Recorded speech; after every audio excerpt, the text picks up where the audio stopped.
संयुक्त महाराष्ट्र पत्रकार महासंघ, खरं तर नाव जेव्हा मला गोविंद माझे मित्र त्यांनी सांगितलं तेव्हा मला आश्चर्य वाटलं.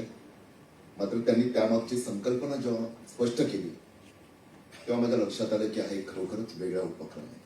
आणि गोविंद घोळवेही सोबत आणि अश्विनी डोके ज्या पद्धतीनं या तिघांनी इतर सर्व पत्रकार मित्रांच्या सहकार्यानं हा उपक्रम सुरू केलेला आहे, ही खरोखरच गरज आहे. का गरज आहे त्यावर मी बोलतोच. आणि महाराष्ट्र धर्म काय त्यावर खूप काही विस्तृत विवेचन झालेलं आहे. आणि खरोखरच माझ्यासाठी श्रोता म्हणून सुद्धा हा एक अनुभव संपन्न करणारा कार्यक्रम ठरलाय तुमच्याप्रमाणेच. मला बोलायला सुरुवात करताना आधी दोघांना बोलवायचंय. सागर पाटील, बेळगावचे मराठीवादी तरुण नेते, कृपया या. तसंच दुसरे, मोबाईल द्या दुसऱ्याला, त्यांना द्या, ते शूट करतील. या प्रकाश बेळगावचे या दोन माझ्या मित्रांना मी यासाठी बोलवलं, हे तरुण मित्र म्हणजे या वर या. कृपया दोघांसाठी टाळ्यांचा कडकडाट करा. प्रत्येक कारण या पत्रकार संघाच्या स्थापना सोहळ्यात या दोघांना बोलवून दोन्ही गोविंदरावांनी जे काम केलेलं आहे त्यासाठी त्यांच्यासाठी पण टाळायचं. कारण नाहीतर नाव असतं एक आणि काम घडतं भलतच, तसंच झाल्याचं दिसलं असतं. मात्र तुमच्या नावांवर कोणतीही कोटी न करत, कारण मी ठरवलं इतक्या कोट्या झाल्या नावांवरून किती करू नये असं मला वाटतं. यातलं तुम्हाला सांगतो का मी सागर पाटील यांना माझ्या तरुण मित्राला बोलवलं. आज सत्तेपुढे सत्याचं वावडं असतं, तसं आधी पण होतं. उगाच असं आवडण्यात अर्थ नाही. अनेकदा आपण असं भासवतो की 14 नंतरचे झालं, पूर्वी होतं, कमी होतं, आता जास्तच आहे. त्यातलं हा तरुण मित्र आता महाराष्ट्रात पिंपरी चिंचवडमध्ये उभं राहून ज्या आक्रमकतेनं बोलला, ज्या अभ्यासूपणे बोलला, ज्या पद्धतीनं त्यांनी आपल्याला आठवण करून दिली न्यायालयीन लढ्यात काय काय घडलं त्याची, बेळगाव मध्ये सुद्धा हा त्याच तडफेनं बोलत असतो, भांडत असतो, मांडत असतो. त्यामुळे सोपं नाही आहे. देशभरात ज्या पद्धतीची सत्ता सध्या आहे त्यापेक्षाही वाईट पद्धतीची सत्ता कर्नाटकात, त्या सत्तेतले चेहरे, त्या सत्तेतले पक्ष, त्या सत्तेतले विचार कोणतेही बदलले तरी सुद्धा मराठी जनांवर, आपल्या मराठी माणसांवर, आपल्या मराठी भाषेवर, आपल्या मराठी संस्कृतीवर, अगदी छत्रपती शिवाजी महाराजांच्या बाबतीत सुद्धा, अगदी स्वतःला सोकॉल्ड हिंदुत्ववादी बनवणारे सुद्धा सत्तेत असताना त्यांच्या बाबतीत सुद्धा अवमानाचे, अत्याचारी, अमानुष प्रयत्न दडपशाहीचे होताना दिसतात. त्या दडपशाहीला कुठेही न जुमानता सागर पाटील सारखे माझे तरुण मित्र आणि ज्येष्ठ, शेवटचा श्वास संयुक्त महाराष्ट्राचा ध्यास याच भावनेतून घेताना दिसतात. पोलीस केस झेलतात, काही शक्यता नसते नोकरी वगैरे वगैरे असं मिळण्याची. मराठी शाळांमध्ये शिकणं जणू गुन्हा असतो, बोलणं गुन्हा असतो. यांना का बोललं? प्रकाश बेळगावचे माझे सहकारी होते, मी मराठी चॅनल, त्यासाठी नाही की जुना मित्र चला नंतर तोही मला फेवर करेल, ती माझी सवय नाही. या माणसानं बेळगाव मध्ये स्वतःच्या क्षमतेवर, स्वतःच्या बळावर बेळगाव लाईव्ह नावाचं डिजिटल व्हेंचर चालवतो आणि तिकडे इंग्रजी आणि कन्नड माध्यमांपेक्षाही जास्त व्ह्युअरशिप, किती, 5 मिलियन, 7 मिलियन व्ह्युअरशिप असलेला माणूस आहे आपला मराठी माध्यमासाठी कन्नड आणि इंग्रजी माध्यमापेक्षा जास्त. त्यामुळे या दोघांचं कौतुक का करा म्हटलं मी, ते त्यासाठी. तेवढंच होत नाहीये, कारण जी जबाबदारी मला ज्या मिसिंग लिंक दिसल्या या सर्व मान्यवरांच्या भाषणातून, की महाराष्ट्र धर्म आणि पत्रकारिता. आणि असंही म्हणू नका, अनेकदा घडतं कसं की सरकारी अधिकारी, IPS, IRS, IFS, IAS वगैरे वगैरे ते निवृत्त झाल्यानंतर त्यांना सुचतं. मी माध्यमातच आहे अजून, जरी आपण ज्याला मेनस्ट्रीम मीडिया म्हणतो त्यातच आहे अजून, आणि त्यातून त्यात नाही आहे आता. मी आता मुक्तपीठ चालवतो, पण तरी सुद्धा उगाच आपण आता दूर झालोय तर आता त्या उद्देशाचे डोस ते मला पटत नाही. कारण मी स्वतः त्या पदांवर राहून अनुभवलेलं आहे त्यातून मी काही फक्त शब्द सांगणार आहे, सांगण्याचा प्रयत्न करणार आहे. अनेक गोष्टी आहेत त्यातल्या. गोदी मीडिया, त्यावर सुद्धा मला बोलायचं आहे. आणि उगाच म्हणून बोलायचं नाहीये, मला मेनस्ट्रीम मीडियाच्या बाजूनी बोलायचंय.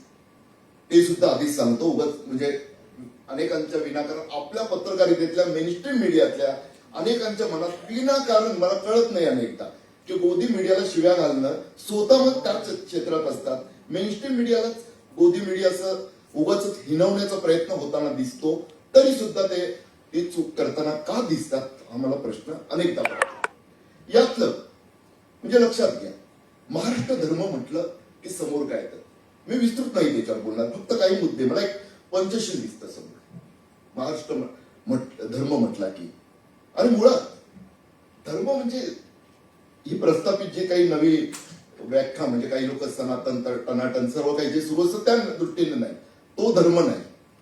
मुळात आपला हिंदू धर्म त्या दृष्टीचा नव्हताच, तो एक जीवन मार्ग. अगदी सर्वोच्च न्यायालयाचे दाखले दिले जातात ना बचावासाठी निवडणुकीतल्या, त्यानुसार कसा. माझ्या आईची मला एक आठवण होती. एका वेगळ्या प्रतिकूलतेतून तिने मला मोठं केलेलं वडिलांना. त्या परिस्थितीत जेव्हा काही नातेवाईक अचानक फिरायचे तेव्हा मला असं वाटत तरी काय यांना एवढं महत्व देते. एकदा तिने खूप काही मोठ्या आईच्या गोष्टी आहेत त्या माझ्या, त्यातली एक की त्यांचा धर्म त्यांच्याजवळ, आपण आपला धर्म सोडायचा नाही. तुमच्याही आईने सांगितलं असेल, वेगळे शब्द असतात. मात्र यातला धर्म हा शब्द काही रिलिजन, मजहब या अर्थानं धर्म नाही हो. वर्तन, वागणं. आणि मला असं वाटतं महाराष्ट्र धर्म हा मराठी माणसाच्या वागण्याचाच आहे, तिथंच आहे तो. काय आहे त्यात? 5 जे मला पंचशील म्हटलं मी, एक स्वातंत्र्य. आठवा तुम्ही ना, महाराष्ट्र मराठी माणूस उत्तरोत्तर गहाण पडलेले, आज जे काही खूप मोठे झेंडे नाचवतात ना, त्या सर्वांच आपलं सत्व आणि स्वत्व सर्व त्यांनी गहाण टाकलेलं मोगलांकडे, इतर परकीय आक्रमकांकडे. अगदी पानिपतावर सुद्धा जो मराठ्यांच्या फौजांचा पराभव झाला त्यातला तुम्ही आठवाल तर तसंच घडल्याचं दिसतं.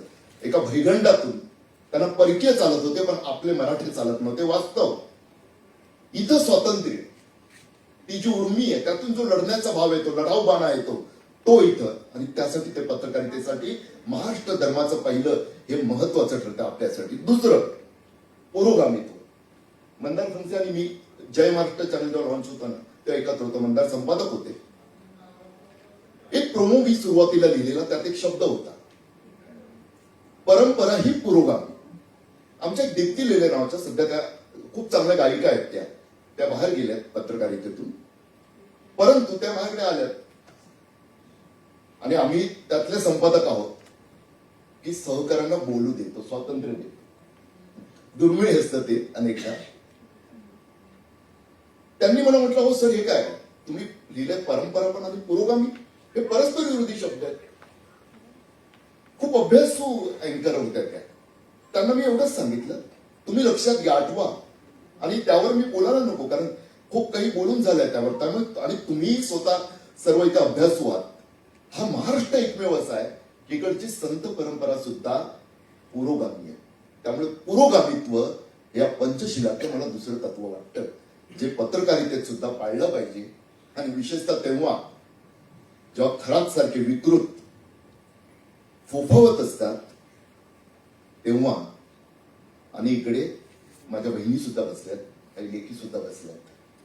तुमची मोठी जबाबदारी, तुमच्यावर नाही, म्हणजे तुमची जबाबदारी यासाठी बोलतोय. त्या प्रकरणात मी एक लिहिलेला बोललेलो सुद्धा की घराघरात खरात, मनामनात खरात. तो एक सिन्नरचा तो विकृत भुंदू, त्याचं ठीक हो, त्याचं उघडकीस आलं राजकारणापायी का होईना, परंतु त्यावेळी मीडियामधून, सोशल मीडियामधून ज्या पद्धतीच्या थंबनेल होत होत्या, ज्या पद्धतीची मिटक्या मारत प्रेक्षकांनी ऐकावी अशी वर्णनं काही लोकांकडे कडून सुरू होती, मला असं वाटतं तिथं आपण पत्रकार म्हणून आत्मपरीक्षण करण्याची गरज नव्हती का, नाही आहे का? बोलू नये म्हणजे ते शब्द मी उच्चारू शकत नाही. मी अनेकदा सोशल मीडियाच्या ट्रोलर्सना, सोशल मीडिया ट्रेनिंग देणं यासाठी सुद्धा मी कंटेंटच्या बाबतीत काम करतो, त्यातूनच मुक्तपीठचं हे चालतं. तेव्हा मी एकच सांगत असतो की बाबांनो, ट्रोलिंग करा, परंतु तुम्हाला दीर्घकालीन करिअर करायचं असेल राजकारणात तर be a leader, be the leader, don't be the troller. त्यातलं आपल्या कुटुंबासोबत आपण जी भाषा वापरतो ना बोलताना, आपल्या लेकी सोबत असेल, बहिणी सोबत असेल, आई सोबत असेल, पत्नी सोबत असेल, मैत्रिणी सोबत असेल, मित्रासोबत असेल, तीच सोशल मीडियावर असली पाहिजे. मात्र आठवा तुम्ही खराब प्रकरणात कोणते व्हिडिओ शेअर केले जात होते, कोणत्या पोस्ट. एका मोठ्या सामाजिक कार्यकर्त्याची मी पोस्ट पाहिलेली. अरे काय हे पत्रकार, पेनड्राईव्ह पाठवू का, आम्हाला पण द्या, ब्लर करून दाखवतात. हा महाराष्ट्र धर्म नाहीये, हा विकृती आहे. आता इथं केवळ खराब प्रकरण नाही ना, पुन्हा पत्रकारितेचा महाराष्ट्र धर्म आम्ही तेव्हाही विसरतो का की जेव्हा खराबचे पॉलिटिकल कनेक्शन उघड करताना मी आम्ही म्हणतोय. पुन्हा पुन्हा तुम्हाला सांगते, हे माझं सुद्धा एक प्रकारचं आत्मपरीक्षण आहे आणि आत्मक्लेश म्हटलं तरी चालेल.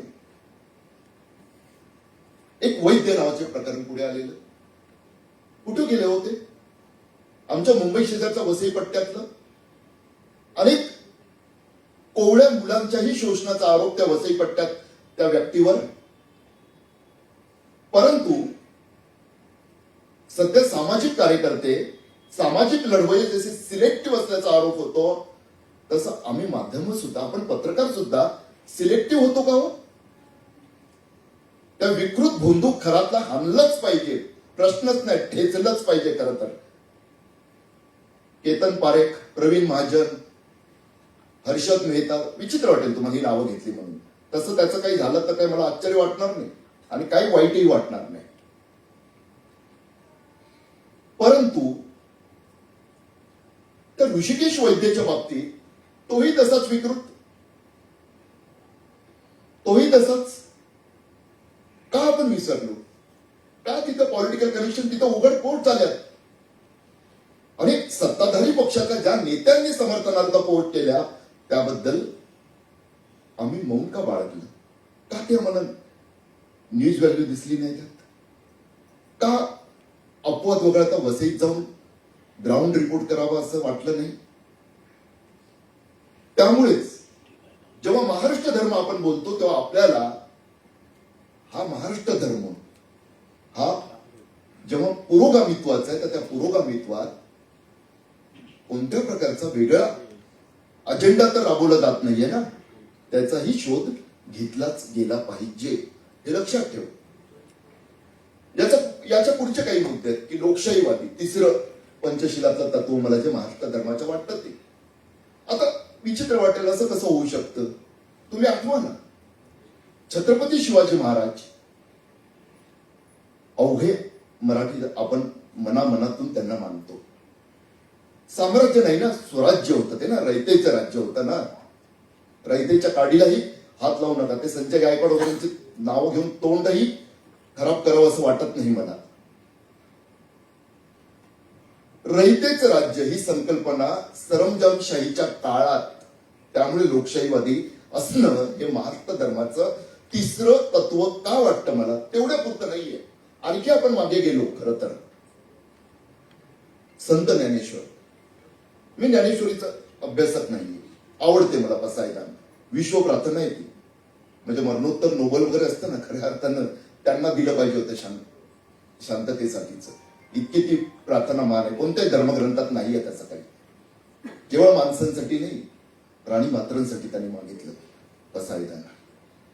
त्यांचं एक वेगळं, त्यातल्या काही ओळी, वक्ता तो वक्ता नव्हे श्रोत्याविन. इकडे असं असतं ना, एक अहंकार जो येतो मनातल्याच बाता मारण्याच्या काळात, श्रोत्यांना एवढं महत्व देणे यापेक्षा मोठं लोकशाहीवादी तत्व काय असू शकतं आणि कोणत्या शतकात? विचार करा तुम्ही. आणि आपण आता काय करत आहोत? म्हणजे सर्रास आपण काय करतो?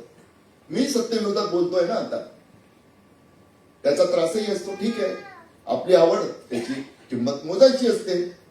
उगाच असते बोट कापून शहीद होण्याचं आव्हानाचं नसतो. कोणाला फुटलं तरी हेही सांगणं गरजेचं आहे. आजकाल खूप चालतं ते. किंमत मोजायची असते. त्यातलं की फॅसिझमच्या विरोधात आपण जेव्हा बोलतो, कोणतं फॅसिझमचं हे खूप तो either you are with me or against me. बरोबर? म्हणजे एक तर तुम्ही माझ्यासोबत नाही तर माझ्या विरोधात. आताची परिस्थिती आणखी भीषण आहे. मगाशी म्हणालो की पूर्वी पण होतच, आता अति झालेलं आहे. ते काय? Either you are with me or you are not even in existence. तुम्ही अस्तित्वातच नाही. तुम्ही एक तर माझ्या सोबत असाल, नाही तर तुमचं अस्तित्वच मी मान्य करत नाही, स्वीकारत नाही. हे आजचं वास्तव आहे. हे मान्य करावंच लागेल. हे आहे. परंतु हे फक्त एका विचारसरणीच्या बाबतीत आहे का हो? मी स्पष्ट आता बोलतो, भारतीय जनता पार्टीच्या बाबतीत आहे का हो? तिथं मोठ्या प्रमाणावर आहे. परंतु स्वतःला पुरोगामी म्हणवणारे हे कितपत पाळतात आहे? जेव्हा हे जाहीररित्या आता सांगायला सुरुवात झालेली आहे, मांडायला सुरुवात झालेली आहे, माझ्यासारख्याला त्यांच्याशी भांडायला सुरुवात करावी लागते की तुम्ही निष्पक्ष, तुम्ही तटस्थ किंवा निष्पक्ष असाल तर तुम्ही त्यांच्या सत्तेच्याच बाजूचे. पटतंय? तटस्थ मान्य करू शकतो मी एक वेळ की ते कुंपणावरचे भूमिका घ्यायला घाबरतात आहे. परंतु पत्रकारितेच्या महाराष्ट्र धर्मात निष्पक्षता असलीच पाहिजे ना भाऊ. ती नसेल तर कसं चालेल? जर पुरोगामित्वाच्या नावाखाली, स्वातंत्र्याच्या नावाखाली कोणी अशा पद्धतीचा अतिरेक करत असेल की तटस्थही नसावं, ठीक आहे, मान्य केलं मी, माझ्यासारखं अनेकांना मान्य असेल. परंतु निष्पक्षही नसावं, हा फॅसिझम नाही. हा either you are with me or against me वाला नाहीये. तुम्ही तेच काम करत नाही जसं ते एक कॅरेक्टर सर्टिफिकेट वाटायची ऑथॉरिटी चालवल्यासारखं वागतात, त्यांच्यासारखं. मग तुम्ही सामान्यांसाठी, जनतेसाठी निवडीचं स्वातंत्र्य तरी कुठं सोडताय हो? तुम्ही पण तेच करताय ना. हे का आपल्या लक्षात येत नाही? शेवटचा मुद्दा जो महाराष्ट्र धर्मातला मला सर्वात महत्वाचं तत्व वाटतं ते माणुसकीचं. तिथं पुन्हा पत्रकारितेचा संदर्भ येतो. बातमी विकावी लागते. मी टीव्ही मध्ये तिसीत आलो तरी सुद्धा चालू शकलो. त्याचं कारण माझं करिअर प्रिंट मधलं इव्हिनिंगरचं होतं, जिथे कमी शब्दात मथळा द्यावा लागतो आणि तोही रात्रीच द्यावा लागतो. त्यामुळे स्टोरी स्पायसी असावी लागते, हेडिंग स्पायसी असावी लागते, सर्व मान्य. मात्र एक मुंबईत प्रकरण घडलं. एका कुटुंबातले 4 जण संशयास्पद मृत्यू झाला आणि सगळीकडे मथळे झळकले. कलिंगड खाऊन मृत्यू. बोरा एवढाही संशय नाही आला आम्हाला की खरोखर कलिंगडामुळे झालं का. मला गोविंदराव तुमचं याच्यातलं आवडलं की तुम्ही दिलेलं आहे सत्यमेव जयते आणि तथ्याबद्दल तुम्ही पुढे उल्लेख केलेला तुमच्या लोगोवर.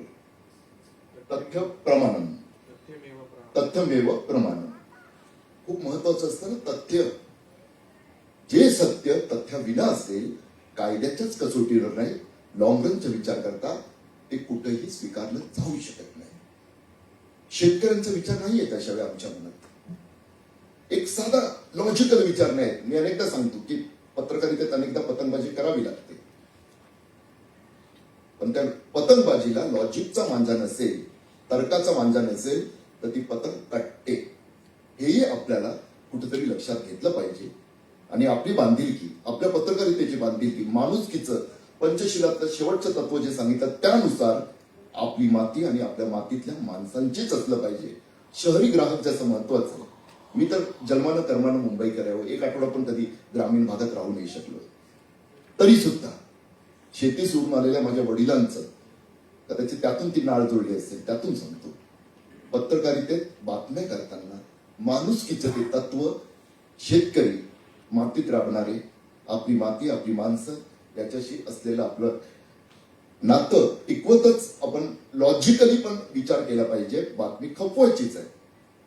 फक्त एक जाता आता शेवटचं मला अश्विनीची चिठी आली आहे, थांबवतो मी. एकच, मला आमदार मगाशी जगताप, शंकरराव जगताप यांच्यातून एक दिलासा मिळाला. बीजेपी पार्टी विथ डिफरन्स म्हटलं जायचं. त्यांच्या बोलण्यातून मला खरोखरच बीजेपी पार्टी विथ डिफरन्स वाजवून पार्टी विथ डिफरन्स कमीत कमी पिंपरी चिंचवडमध्ये असल्याचं लक्षात आलं. कारण मिसिंग लिंक बद्दल अश्विनी जे बोलली तिचं त्यांनी दिलखुलासपणे कौतुक केलं. आणि खरोखरच आज जे काही घडत होतं बिघडत होतं ते कुणीतरी पत्रकारांनी नाही सांगायचं तर कुणी सांगायचं, हा मुद्दाच आहे. आणि गोदी मीडिया, फक्त एका मिनिटात संपवतो मी मेनस्ट्रीम मध्ये नाहीये तरी सांगतो, गोदी मीडिया कुणाला बोलतो. आणि यात पुन्हा पुरोगामी आपले पुढे आहेत. ज्यांना प्रतिगामी म्हणतात ते तर प्रेष्या म्हणतात, प्रेस्टिट्यूट. ही अवस्था आहे आज पत्रकारांची. हे का केलं जातं यामागे तुम्हाला डिझाईन दिसत नाही का? शांतपणे विचार करा. विनाकारण आपण सुद्धा तसं बोलणं म्हणजेच खरं पत्रकार असल्याचं दाखवणं असं करू लागलेलो आहे. आणि कुणाच्या तरी जाळ्यात अडकतोय का आपण, याचा विचार आपण केला पाहिजे. कारण जेव्हा लोकशाहीच्या इतर स्तंभावरच्या विश्वास उडत चाललेला आहे त्यावेळी पत्रकारितेचा जो चौथा म्हणजे तसा लिगल नसलेला स्तंभ आहे. कारण कुठं काय वेगळे अधिकार वगैरे काही नाहीये. आपण आणतो, आपण अधिकार बजावतो, पण नाहीये ते. त्यात वाळवी लावायचं काम आपण तरी करू नये. कोणतंही न्यूज चॅनल असेल, इकडे अनुभवी आहेत सर्व, यांनाही पर्सनली तुम्ही विचारा. कोणतंही न्यूज चॅनल असेल, कोणताही न्यूजपेपर असेल, दैनिक, साप्ताहिक, प्रिंट मीडियातला किंवा डिजिटल मीडियातला. डिजिटल मीडिया तर आता आला, परंतु प्रिंटमध्ये, टीव्ही मध्ये वर्षानुवर्ष सत्तेचे लाभार्थी राहिलेले आहेत. 5% वर्ग तसा असतो. उरलेला 95% वर्ग हा श्रमजीवी कष्टकरी पत्रकारांचा असतो. तेच न्यूजपेपर चालवतात, तेच न्यूज चॅनल चालवतात, तेच डिजिटल पोर्टल, डिजिटल युट्यूबवरचे चॅनल्स किंवा सोशल मीडियावरचे सर्व काही चालवतात. त्यामुळे तुम्ही जेव्हा मेनस्ट्रीम मीडियाला सरसकट, माझा विरोध सरसकट करणारा असतो नेहमी, की सरसकट तसं करू नका, हिंमत दाखवा. जे तुम्हाला वाटत असतील लाभार्थी टोळका आहे त्यांच्यातही पुन्हा जर तुम्ही लक्षपूर्वक कुणी अभ्यास करून उद्या मांडलं तर त्या 5% सध्याच्या लाभार्थींपैकी सुद्धा कमीत कमी 50%पेक्षा जास्त काँग्रेसच्या राजवटीत सुद्धा लाभार्थी होते, हे तुमच्या लक्षात येईल. त्या 5% लाभार्थींपायी तुम्ही सरसकट सर्वच पत्रकारांना, चांगल्या संपादकांना, आजही इतर कोणती अपेक्षा न ठेवता जे आपलं कर्तव्य बजावतात ते संपादक आज आपल्या या विचारपीठावर सुद्धा आहेत. तसंच इतर, कधी विचार केलाय का अँकरचा तुम्ही? सुळावर चढवण्यासारखे असतात ते. थट्टा करतो आपण, ट्रोल करतो त्यांना. रनवर बसलेला मुलगा, आपण बोलतो मोबाईलवर हे करू नका, त्याला कीबोर्ड पेक्षा पुढचं काही दिसत नसतं. पुढच्या टीव्हीच्या वरचे बघतो आणि खाली फक्त टाईप करत असतो. टिकर ज्यावरून खूप ट्रोल करतात. मला तर त्या पत्रकार मित्रांचं आश्चर्य वाटतं, त्याच्या निवृत्तीनंतर भाषेवर खूपच असं रस्व चुकलं, दीर्घ चुकलं, अर्थाचा अनर्थ केला, असं उपदेशाचे डोस जाहीर पाजून त्या मुलांचं मानसिक खच्चीकरण करतात. धक्का बसेल तुम्हाला. चॅनलमध्ये सर्वात महत्वाचं ब्रेकिंगचं काम करणाऱ्या, त्या टिकरवर बसणाऱ्या मुलांचे पगार सर्वात कमी असतात. यापुढे कृपया शांतपणे या सर्व गोष्टींचा विचार करा. माणुसकीचा धर्म पाळा. हेच पंचशीलातलं शेवटचं 5वं तत्व सांगितलं. लांबलं माझं, मी आवर्त घेतो. धन्यवाद.